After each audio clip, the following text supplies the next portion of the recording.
Sziasztok! A mai videóban kicsit visszamegyünk az időben, ugyanis a fő témája egy második világháborús klasszikus lesz, ami nem más, mint a Northeast Airsoft Sten Mark 5-öse.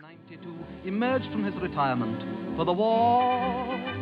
He wasn't very pleased with all he heard and all he saw, but whatever he felt, he tightened his belt and organized a corps. Maga a Sten elnevezés egy mozaik szó, aminek az első kettő betűje jelöli a két tervezőt, Reginald Shepard nagyot és Harold Turpint, míg az utolsó kettő betűre már kettő variáció létezik. Az első az, hogy az Angliát jelöli, a második pedig az Enfieldi királyi kézifegyvergyárat. Az első prototípusok 41. januárjában készültek el, és ezeket márciusban már rendszeresítették is. Ugyanakkor ezeknek is még mindig drága volt, illetve relatíve lassú a gyártása, ezért volt szükség arra, hogy ezt is leegyszerűsítsék, és ennek köszönhetően készült el a Mark 2-es verzió. Ez kapott egy 90 fokban elforgatható tárfészket, egyszerű volt szétszerelni, egyszerű volt a gyártása, gyorsabb és olcsóbb is, illetve ebből gyártották a legtöbbet, így nagy eséllyel, hogyha valakinek a Sten nevet megemlítjük, ennek a formája fog beugrani neki. És szinte hihetetlen módon, de sikerült ezt is tovább egyszerűsíteniük a Mark 3-assal, ami szinte teljes egészében préselt lemezből lett hajlítva, illetve ponthegesztve, így az elforgatható tárfészek már lemaradt róla, nehezebb volt a csövet kiszerelni, ugyanakkor értelemszerűen sokkal olcsóbb volt a gyártása. Próbálkoztak egy Mark 4-es verzióval is, ez kapott volna egy behajtható váltámaszt, illetve külön az ejtőernyős egységek részére fejlesztették, de a prototípus szakaszon ez nem jutott túl. 43 végére pedig már kezdett jobban alakulni a háborús helyzet a szövetségesek számára, így lehetőség nyílt például a Stennek is a finomítására, fejlesztésére. Így készülhetett el a Mark 5-ös, ami gyakorlatilag a Mark 2-esnek egy továbbfejlesztett, javított verziója lett.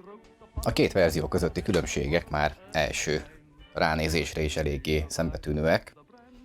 Az új verzió, a Mark 5-ös kapott egy faváltámaszt, pisztolymarkolatot elől-hátul, új irányzékot elől.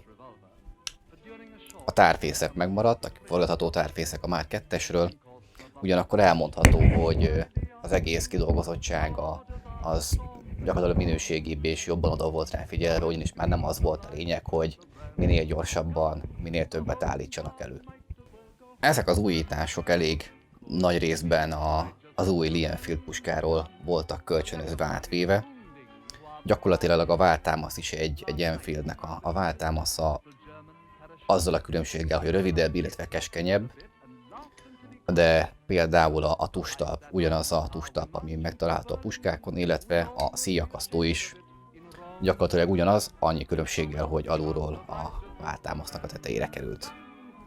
A hátsó irányzék megmaradt a Mark 2-esnek a szimpla hátsó irányzéka, elől ugyanakkor lecserélték az új Lee Enfield puskáira.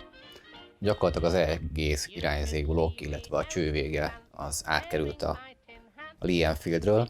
Ennek köszönhetően képes arra, hogy fogadjon minden olyan bajonettet, amit a Lee Enfieldhez terveztek.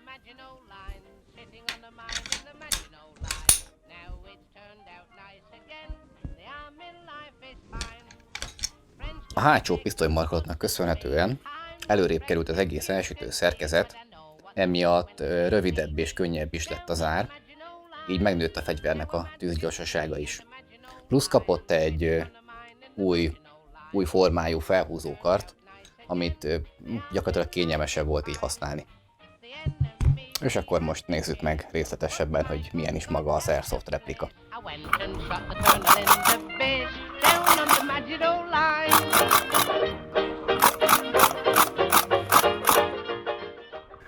Maga a replika egy relatíve kicsi dobozban érkezik, ugyanakkor a tömege az már eléggé meggyőző.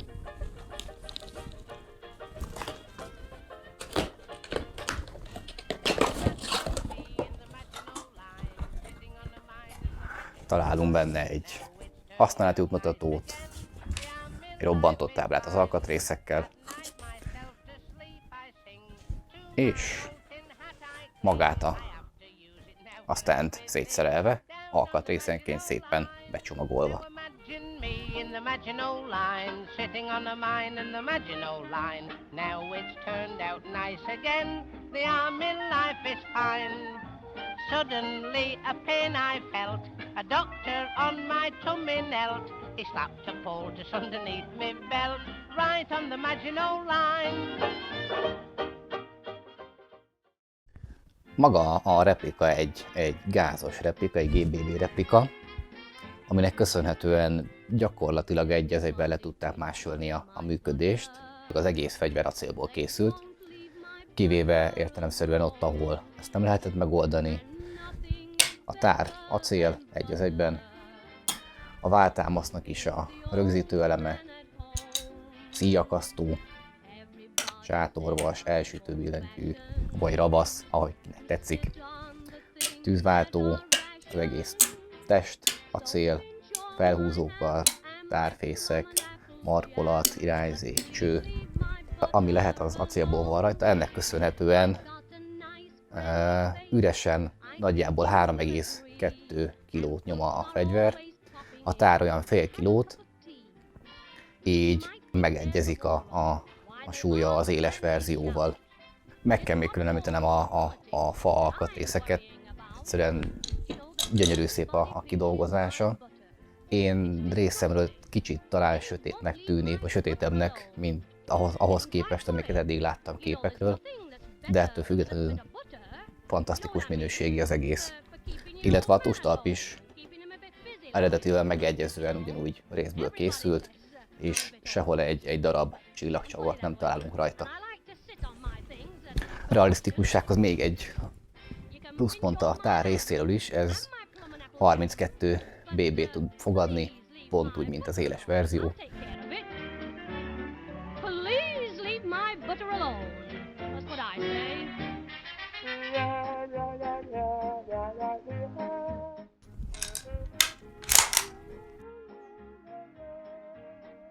A replika szétszerelése is megegyezik az élesével. És kiveszük a tárat.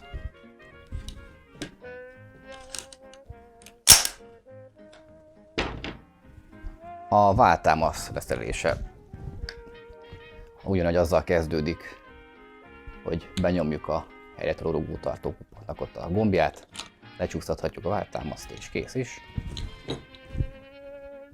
Itt aztán ezt a kupakot egy kicsit elforgatjuk, és ki lehet szedni a rugót, majd pedig magát az árat.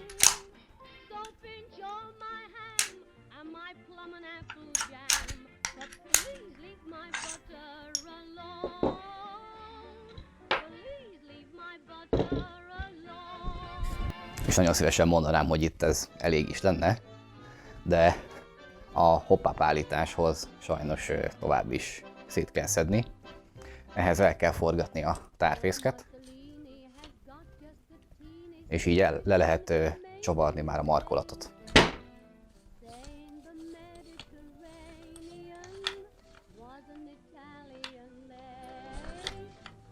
Így ki lehet szedni a csövet, és itt találjuk a hop-up állítót.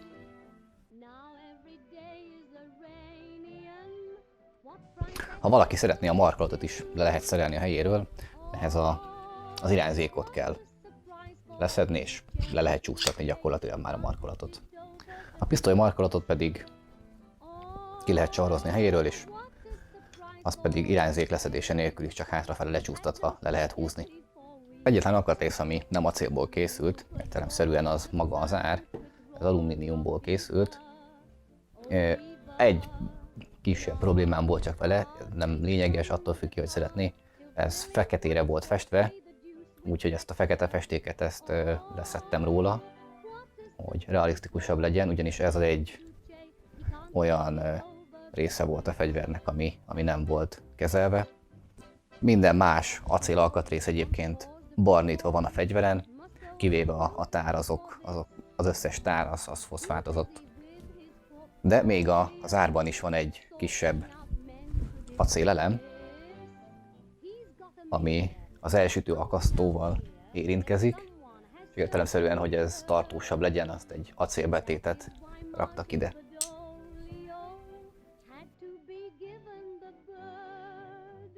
A replika összeszerelése pedig fordított sorrendben történik.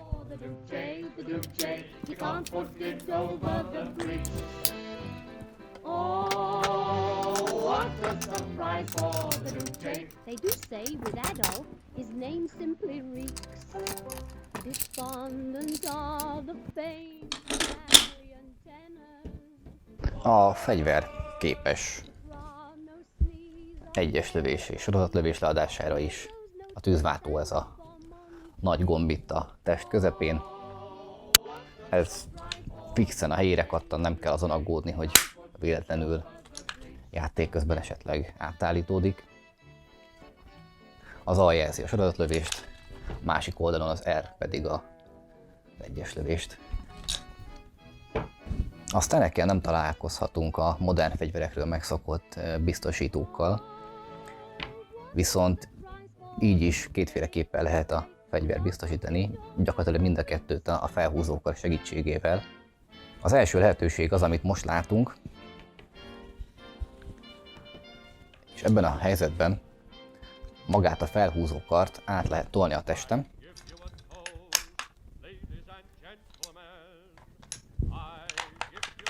így nem lehet mozgatni az árat. Ehhez ki kell húzni a felhúzókart, és így lehet már rendesen működtetni. Ezt a fajta biztosítást is, hogy a helyén is maradhasson, egy nagyon egyszerű megoldással csinálták meg. A felhúzó kart magát a rugó tartja a helyén. Így nem kell semmiféle külön mechanikus dologgal játszani, kísérletezgetni, kifejleszteni. Egyszerűen csak úgy van kialakítva a felhúzókar, hogy a rugó megakassza. A második megoldás már ismerős lehet a MP5 és G3 szériákról. Ezt a hátsó vájadba akasztjuk az árat. Ilyenkor értelemszerűen nem lehet elsütni a fegyvert, de a MP5 G3 szériák ellentétben HK flapet nem lehet alkalmazni, ez már a kivágás formája miatt sem lehetséges, illetve azért sem, mert a fegyver nyitott, zárt pozícióból tüzel.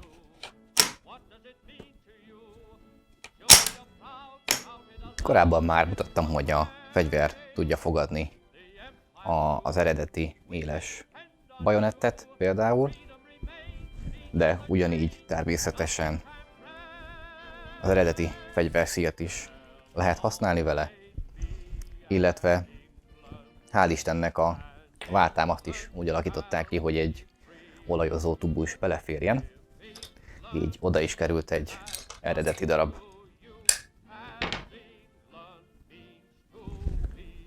A kronóteszt előtt még megmutatnám, hogy hogyan érkeznek a külön vásárolható tárak hozzá. Mindegyik egy hasonlóan kulturált kis dobozban, csomagolásban érkezik. Red, white and blue, what does it mean to you? Surely you're proud. A kronózást bent szobahőmérsékleten csinálom, 0-20-as BRS BB-vel, illetve ProTech Green Gázzal. Amit meg kell még említeni, hogy a tárat maximum olyan 7-8 másodpercig szabad, illetve ajánlott tölteni.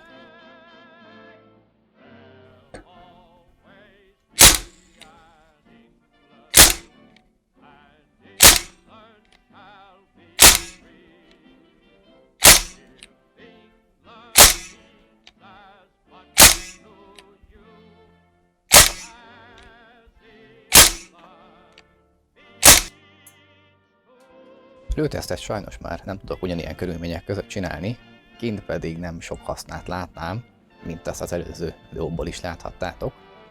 Ugyanakkor majd még rakok be egy-két felvételt, hogy ne az jöjjön le, hogy ez egy használhatatlan fegyver, azért voltak találataim vele.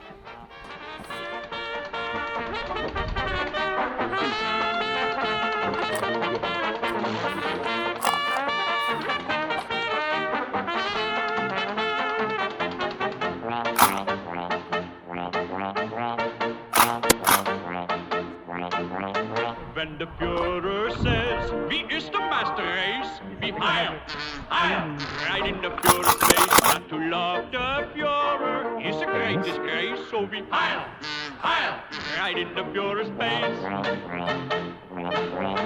When Herr Goebbels says, we own the world in space, we heil, heil, right in Herr Goebbels' face. When Herr Göring says, they'll never bomb this place, we heil, heil, right in Herr Göring's face. Are we not the Superman? Aryan pure Superman. Ja, wie ist der Superman? Super duper Superman. Is this Nazi land so good? Would you leave it if you could? Ja, this Nazi land is good. We would leave it if we could. We bring the world to order.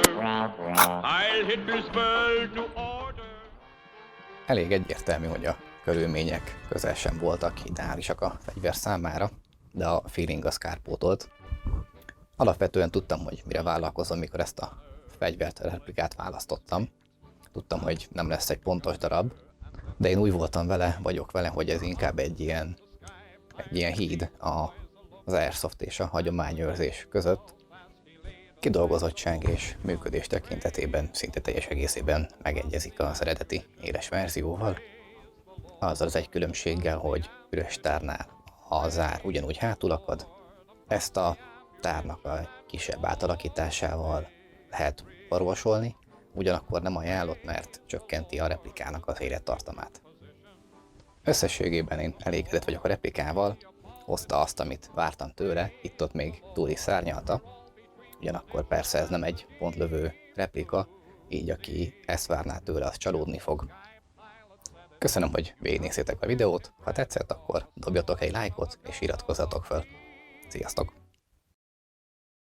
Praise the Lord, we're on a mighty mission. All aboard, we're not